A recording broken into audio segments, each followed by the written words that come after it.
Assalamualaikum warahmatullahi wabarakatuh. Jumpa lagi di channel Edukamuri. Pada kesempatan kali ini kita akan belajar tentang teknologi informasi dan komunikasi pada mata pelajaran Informatika kelas 8 bab 3 Kurikulum Merdeka. Pada bab ini kita akan membahas tentang perangkat lunak aplikasi beserta fiturnya, pembuatan laporan, perangkuman narasi, konten digital, dan laboratorium virtual. Materi ini dapat kita temukan pada halaman 51 sampai 64 buku Informatika kelas 8.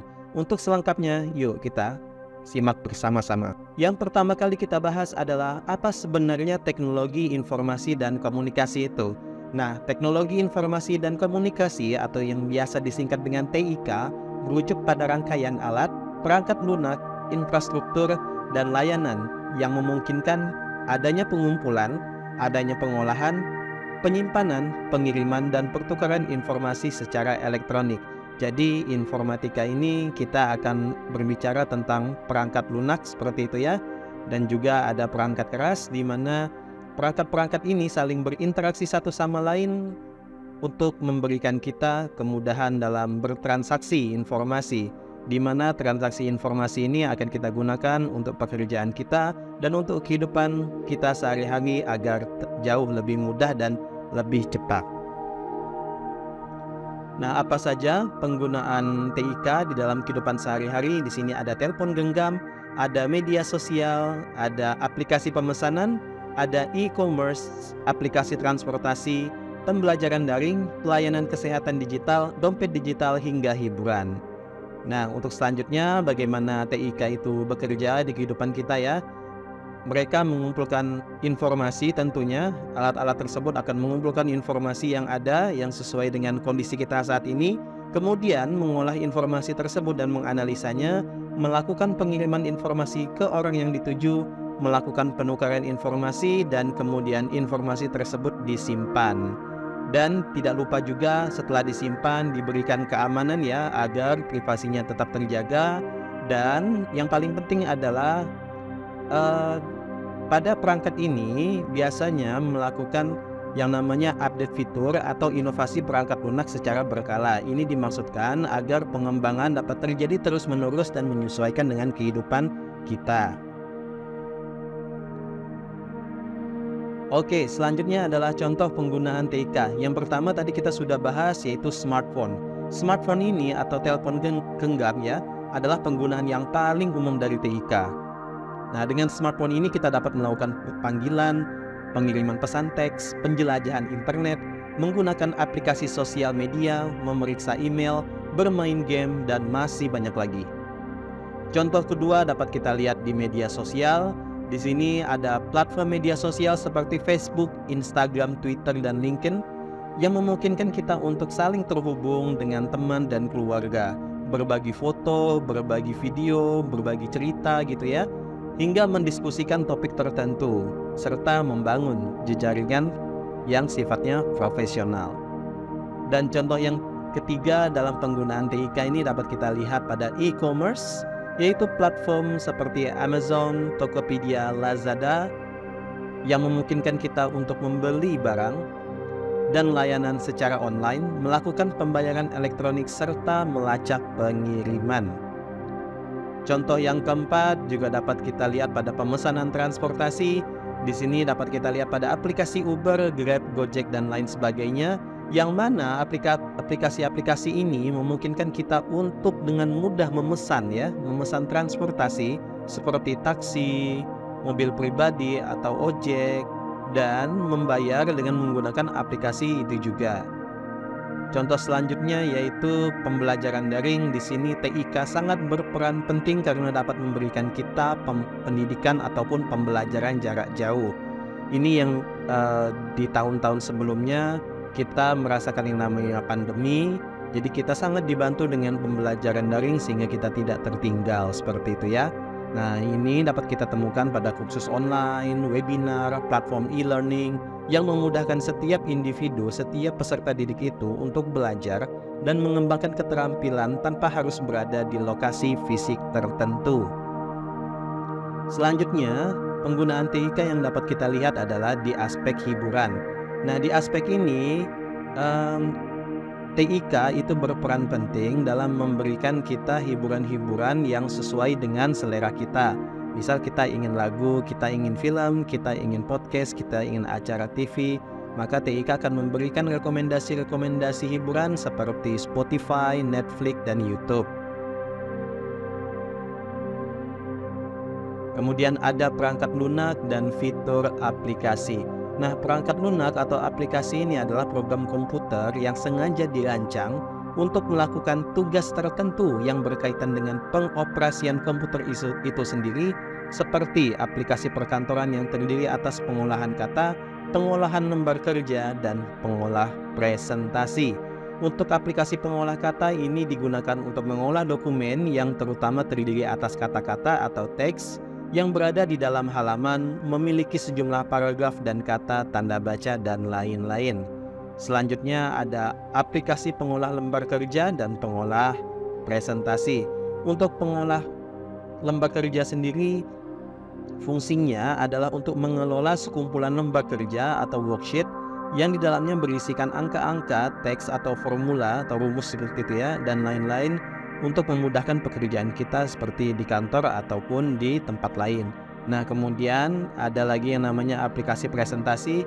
Di sini fungsinya untuk memudahkan kita mengelola sekumpulan slide gitu ya, atau halaman untuk mempresentasikan sesuatu kepada orang lain, baik itu grafik, baik itu poin-poin penting yang utamanya berisikan teks, gambar, dan lain-lain sebagainya. Oke, kemudian kita ada objek aplikasi.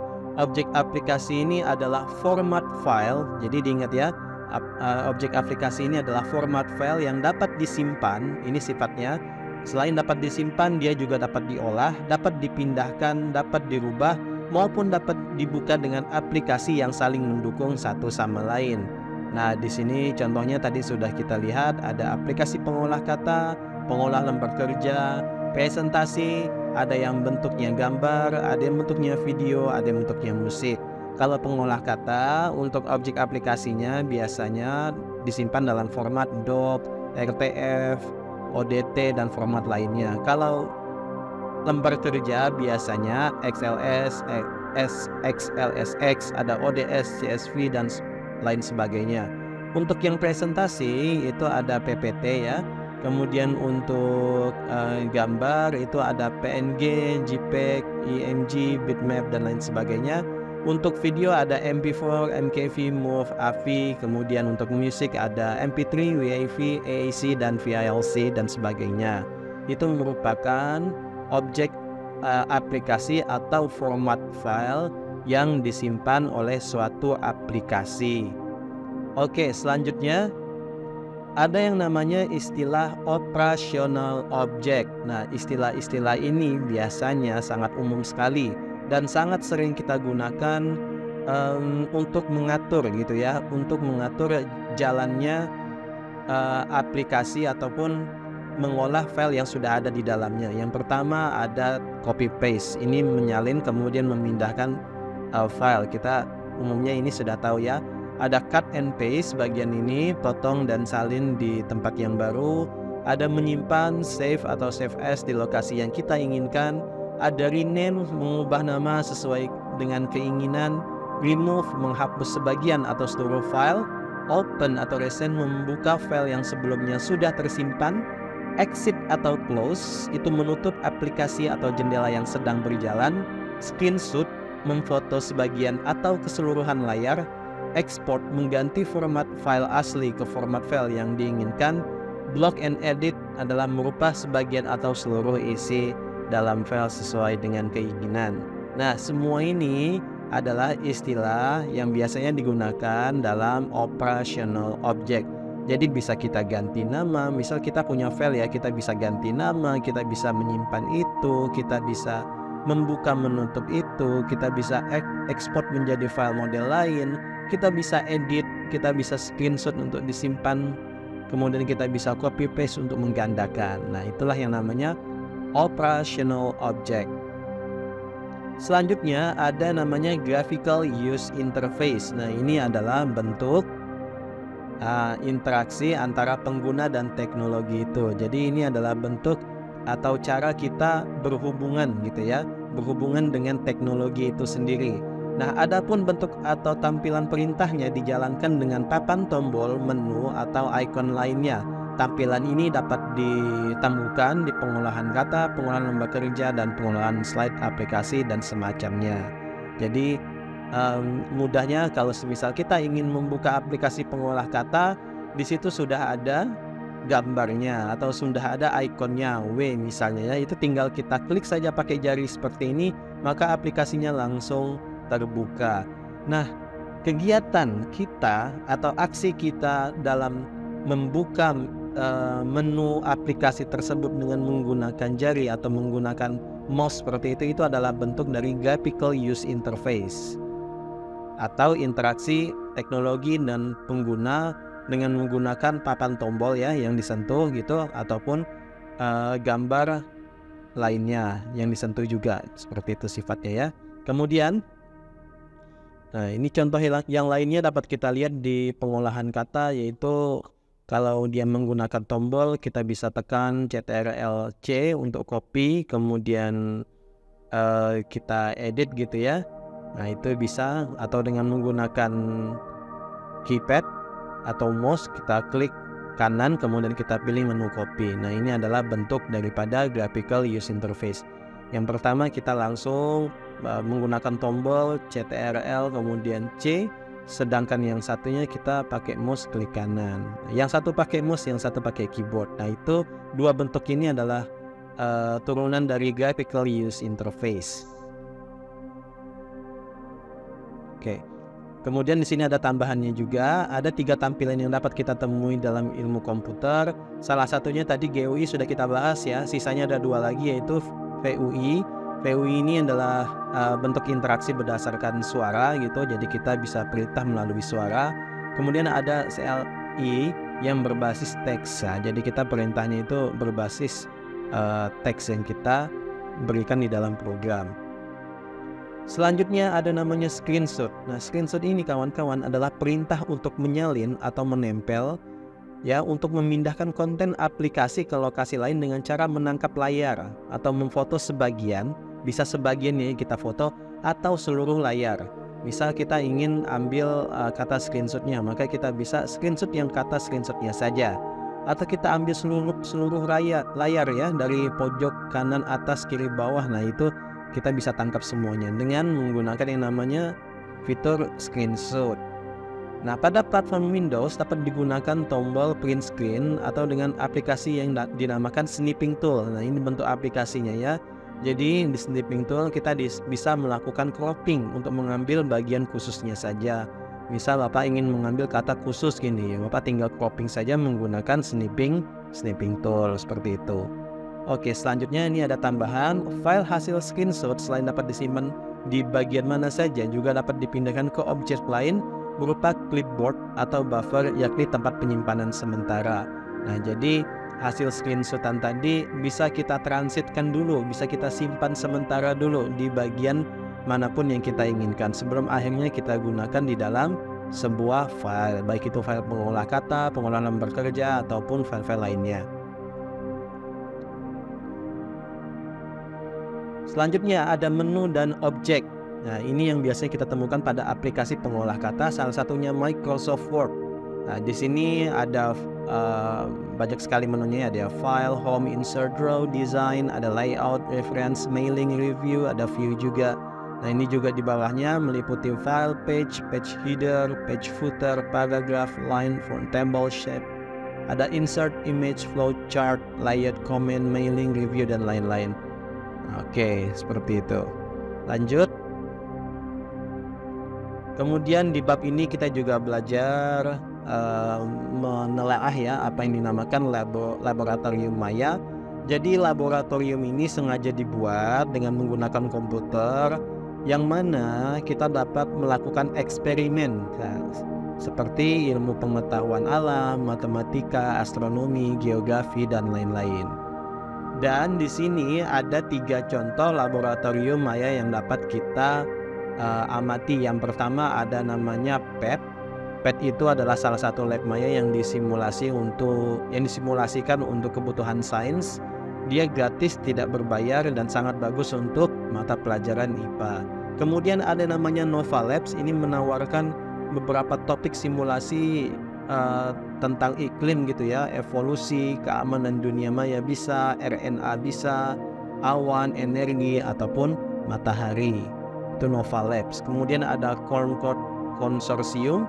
Nah ini dia memiliki modul yang dapat kita baca, yang dapat kita pahami secara step by step, secara langkah demi langkah. Dan biasanya salah satu aspek yang difokuskan di laboratorium ini adalah logika informatika. Nah, jadi teknologi informasi dan komunikasi itu merupakan serangkaian alat keras ya, atau perangkat keras atau lunak yang memungkinkan terjadinya pengumpulan data, pengolahan penyimpanan data, pengiriman data, dan pertukaran informasi secara elektronik. Salah satu TIK yang dapat kita lihat adalah aplikasi perkantoran yang meliputi pengolahan kata, lembar kerja, dan presentasi. Banyak sekali istilah operasional pada aplikasi pengolahan kata seperti cut, copy, paste, edit, close, open, exit, and screenshot. Untuk mendalami TIK, kita bisa ujikan pada laboratorium Maya dan aplikasi Scratch. Nah, nanti ini kita akan bahas lebih lanjut ya. Oke, untuk diri sendiri ada hikmah yang dapat kita pelajari di dalam TIK, yaitu TIK memungkinkan kita untuk menjadi pribadi yang siap kerja karena dengan memahami segala fungsi, struktur, dan bahkan implementasinya, kita dapat menguasai alat ya, dan menganalisis data, mengembangkan situs web ataupun pemrograman. Nah, ini nanti yang sangat berguna sekali untuk dunia kerja.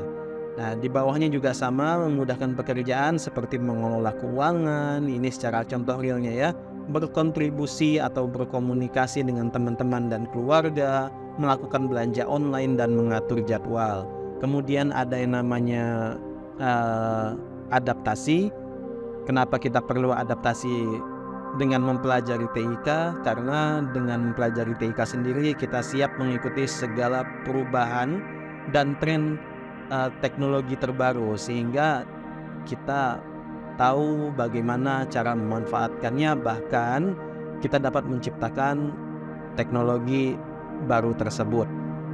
Dan hikmah belajar TIK juga dapat membantu kita untuk bereksplorasi pada topik yang di luar itu, misal di topik budaya, pemandangan, komunikasi jarak jauh. Ini lintas sini ya, namanya lintas pelajaran ya. Jadi informasi tidak hanya untuk teknologi saja, kita bisa memanfaatkan TIK ini untuk pembelajaran, untuk budaya gitu ya, meningkatkan budaya, pariwisata daerah, maupun kita bisa menciptakan budaya komunikasi yang aman dan nyaman seperti itu.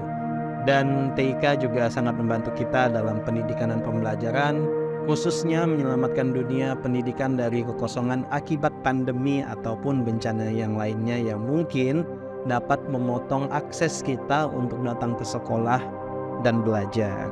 Seperti itu. Nah, jadi jangan sungkan-sungkan untuk terus mendalami apa yang disebut dengan informatika, karena informatika ini mengajarkan kita untuk berpikir secara logis. Oke, itu saja video dari Bapak. Terima kasih dan jangan lupa subscribe. Nantikan video selanjutnya. Assalamualaikum warahmatullahi wabarakatuh.